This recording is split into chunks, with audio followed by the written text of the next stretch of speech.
Let's move on now to the latest in this tragic case of Nicola Bulley. Now, the headline this morning is Missing Nicola Bulley had significant issues with alcohol and menopause struggles, according to the police.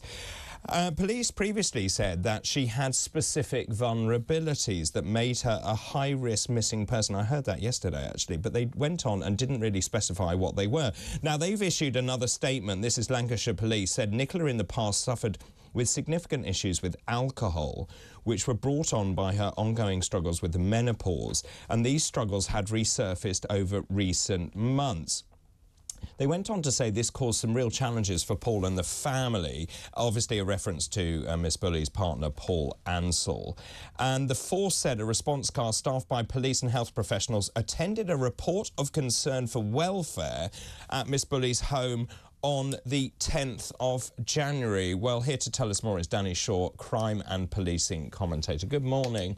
Morning, David. What do you make of this? I was a little surprised, I have to say, when the police gave personal medical details out. It is unusual, certainly, in an inquiry, but this has received so much coverage and attention. It's so high profile, and Lancashire Police have been adamant that their main working theory is that Nicola went into the river.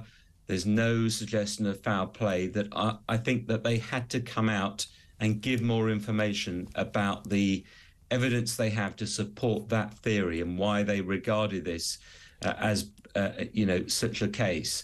And they set that out, saying that she was assessed as a high-risk missing person from the outset, from the moment that she was reported missing. And then they use that phrase, specific vulnerabilities, and that really just begs more questions than it answers. And they had to clarify it. The point about these sorts of cases is when they reach a point where there's so much interest and coverage, police have to give more information out to satisfy that demand. Otherwise, you get a vacuum of information which is filled by speculation, rumour, gossip, innuendo, and that is so damaging for an inquiry. I think the lesson for Lancashire Police and the shame about this, in a sense, is that they weren't releasing a bit more information earlier on during the inquiry, sort of steadily, day by day, rather than this big press conference yesterday in which so much detail, and that's just one element of it, was disclosed. Yeah, it seems to me they've been cornered, haven't they? I don't think they've approached this particularly well. In fact, they've issued a statement as well saying it's an unusual step for us to go to this level of detail about someone's private life. But we felt it was important to clarify what we meant when we're talking about vulnerabilities, to avoid any further speculation or misinterpretation.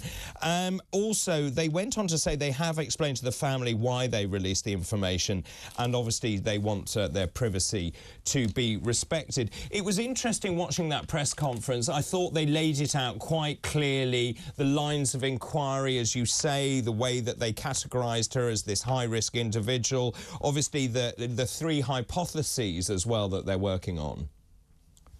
Yes, I think, everything at that press conference showed that the police have done a really thorough and extensive job in investigating the case. They have, been checking all the areas, the geographical areas. They've been looking at phone data. They've said the Fitbit wasn't, that Nicola was wearing. They've obviously tried to analyse that, but haven't been able to.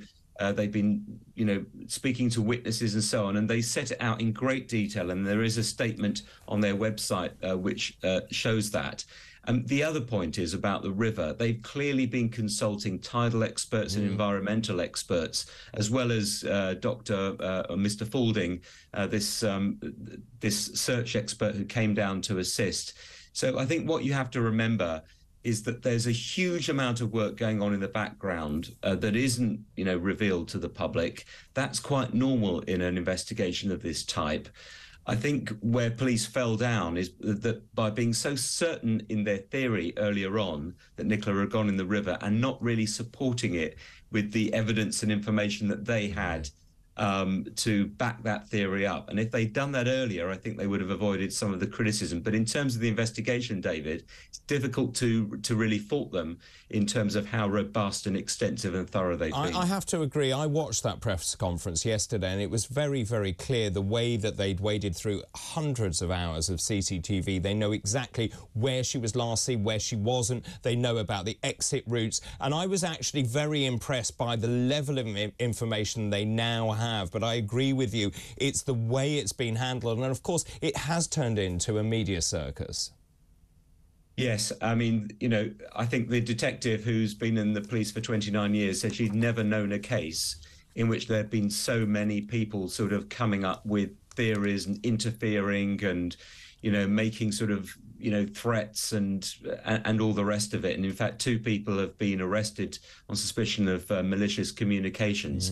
That's a really sinister development in an inquiry like this, that people can actually go to the scene where this has happened and start interfering, trying to carry out their own searches, you know, coming up with theories and innuendo and all the rest of it. A really unwelcome development, but I think it does go to the police have to fill that information vacuum. They've got to realise early on there's such an intense interest in this. They have to keep putting information out there day by day, feeding the media beast, if you like. Because if you don't do that, then other people will do it. Yeah, Danny, thank you very much indeed. That's Danny Shaw, crime and policing commentator.